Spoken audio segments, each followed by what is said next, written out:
Hi നമസ്കാരം, ഞാൻ Rakesh M G ടിപ്സിലേക്ക് എല്ലാവർക്കും സ്വാഗതം. എല്ലാവരും സുഖമായിട്ടിരിക്കുന്നു വിശ്വസിക്കുന്നു. ഇന്ന് ഞാൻ പറയാൻ വന്നിരിക്കുന്ന ഒരു കാര്യം എന്ന് പറഞ്ഞാൽ, ആഴ്ചയിൽ ഒന്നെടുക്കുന്ന വാഹനമാണെങ്കിൽ, അതായത് നിങ്ങൾ യൂസ് ചെയ്യുന്ന വാഹനം ഡെയിലി യൂസ് ചെയ്യുന്നില്ല, ആഴ്ചയിൽ ഒരു ദിവസം മാത്രമാണ് യൂസ് ചെയ്യുന്നത്, അല്ലെങ്കിൽ ആഴ്ചയിൽ ഒരു ദിവസം മാത്രം അത് സ്റ്റാർട്ട് ചെയ്ത് പുറത്തോട്ട് എടുക്കത്തുള്ളൂ, അല്ലെങ്കിൽ പള്ളിയിൽ പോകാൻ വേണ്ടി മാത്രം യൂസ് ചെയ്യുന്ന വാഹനം, ഇങ്ങനെ കുറച്ച് പേരെങ്കിലും മെയിൻറ്റെയിൻ ചെയ്തിട്ടുണ്ടായിരിക്കും അവരുടെ വാഹനം. പക്ഷേ ശരിക്കും പറഞ്ഞു കഴിഞ്ഞാൽ അതിൽ നിങ്ങൾ ഏറ്റവും ശ്രദ്ധിക്കേണ്ട ഒരു കാര്യത്തിനെക്കുറിച്ച് പറയാനാണ് ഞാൻ ഇന്നിപ്പോൾ വന്നിരിക്കുന്നത്. അതായത് നമ്മളിപ്പോൾ ഒരു വാഹനം ഒരാഴ്ചയ്ക്ക് ശേഷം എടുക്കുന്ന സമയത്ത് എന്തൊക്കെ കാര്യങ്ങൾ ചെക്ക് ചെയ്യണം. പ്രത്യേകിച്ച് നമുക്ക് ഈ ആഴ്ചയിൽ ഒന്നെങ്കിലും ഓടുകയാണെങ്കിൽ കുഴപ്പമൊന്നും വരാനില്ല. പക്ഷേ അതിൽ നിങ്ങൾ ശ്രദ്ധിക്കേണ്ട ഒരു കാര്യം ബ്രേക്കാണ്. അതായത് നമ്മുടെ വാഹനത്തിൻ്റെ ബ്രേക്കിംഗ് സിസ്റ്റം ശരിക്കും പറഞ്ഞാൽ ഒരാഴ്ചയോളം വെറുതെ ഇരിക്കുകയാണെന്നുണ്ടെങ്കിൽ, അല്ലെങ്കിൽ വാഹനം വെറുതെ ഇട്ടിരിക്കുകയാണെന്നുണ്ടെങ്കിൽ, നമ്മുടെ വാഹനത്തിൻ്റെ ബ്രേക്ക് ഡിസ്കിലാണെങ്കിലും ബ്രേക്കിൻ്റെ ഡ്രമ്മിനകത്താണെങ്കിലും ചെറിയ രീതിക്കെങ്കിലും കൊറോഷൻ്റെ അംശം, അതായത് ചെറിയ രീതിക്ക് തുരുമ്പിൻ്റെ അംശം നിങ്ങൾ ശ്രദ്ധിച്ചിട്ടുണ്ടായിരിക്കും.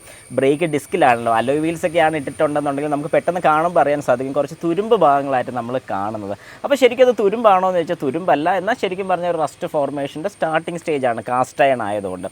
അതുകൊണ്ട് ഭാവിയിൽ എന്തെങ്കിലും കംപ്ലയിൻറ്റ് വരുമോ എന്ന് ചോദിച്ചാൽ ഉണ്ടാകില്ല. പക്ഷേ ഒരു കാര്യം കൂടെ നിങ്ങൾ ശ്രദ്ധിക്കണം, ഇതിങ്ങനെ ഏത് നേരം, അതായത് ഇങ്ങനെ ഇപ്പം നമ്മൾ ആഴ്ചയിൽ ഒന്നെങ്കിലും എടുക്കുകയാണെങ്കിൽ അത്രയും കുഴപ്പമില്ല. ഒരു മാസം 2 മാസമൊക്കെ അങ്ങനെ ഇരുന്ന് പോകുന്ന വാഹനത്തിനൊക്കെ ഇത് പ്രശ്നങ്ങൾ വരും, ബ്രേക്ക് പാഡിന് കുഴപ്പം വരാറുണ്ട്.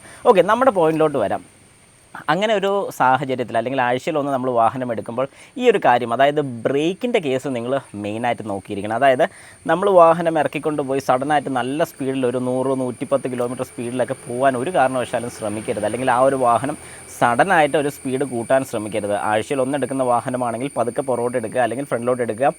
മെയിൻ റോഡിലോട്ട് കയറുന്ന സമയത്ത് അത്യാവശ്യം ചെറിയ സ്പീഡിൽ തന്നെ കുറച്ചൊന്ന് ബ്രേക്കിംഗ് കാര്യങ്ങൾ യൂസ് ചെയ്തതിന് ശേഷം മാത്രം സഡൻ ബ്രേക്കിംഗ് കാര്യങ്ങളൊക്കെ ചെയ്യാവുള്ളൂ. കാരണം ഒരു കാരണവശാൽ ആ വാഹനത്തിന് സഡൻ ബ്രേക്ക് കിട്ടാൻ ചാൻസ് വളരെ കുറവാണ്. കാരണം ബ്രേക്ക് പിടിക്കുന്ന സമയത്ത് ഈ പറഞ്ഞ റസ്റ്റ് നിൽക്കുന്നുള്ളതുകൊണ്ട് ആ റസ്റ്റുമായിട്ട് ചെന്ന് ചേരുന്ന സമയത്ത്, അല്ലെങ്കിൽ ബ്രേക്ക് പിടിക്കുന്ന സമയത്ത് അവിടെ സ്ലിപ്പ് ഉണ്ടാവാനുള്ള ചാൻസ് ഉണ്ട്, അല്ലെങ്കിൽ വാഹനം നിന്ന് പോകാതെ, അല്ലെങ്കിൽ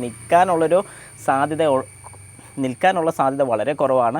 ബ്രേക്ക് പെഡൽ ഹാർഡായി പോകും, പക്ഷേ ഒരു കാരണവശാലും ബ്രേക്ക് നമുക്ക് കിട്ടുന്നതായിരിക്കില്ല. ബ്രേക്ക് കിട്ടും, എന്നാൽ പോലും ഈ പറയുന്ന പോലെ കൃത്യമായിട്ടുള്ള രീതിക്കുള്ള ബ്രേക്കിംഗ് കിട്ടത്തില്ല. അതുകൊണ്ട് നിങ്ങൾ മനസ്സിലാക്കേണ്ട ഒരു കാര്യമെന്ന് പറഞ്ഞാൽ, ആഴ്ചയിൽ ഒന്നെങ്കിലും എടുക്കുന്ന വാഹനമാണെങ്കിൽ നിങ്ങൾ ചെയ്യേണ്ട ഒരു കാര്യം, വാഹനം ഇറക്കി ഓടിക്കുന്ന സമയത്ത് 3-4 പ്രാവശ്യം ബ്രേക്ക് ഒന്ന് പമ്പ് ചെയ്തോണം. അതായത് ഒന്ന് ബ്രേക്ക് ചവിട്ടി വിട്ടു, ഒന്നുകൂടെ ബ്രേക്ക് ചവിട്ടി വിട്ടു.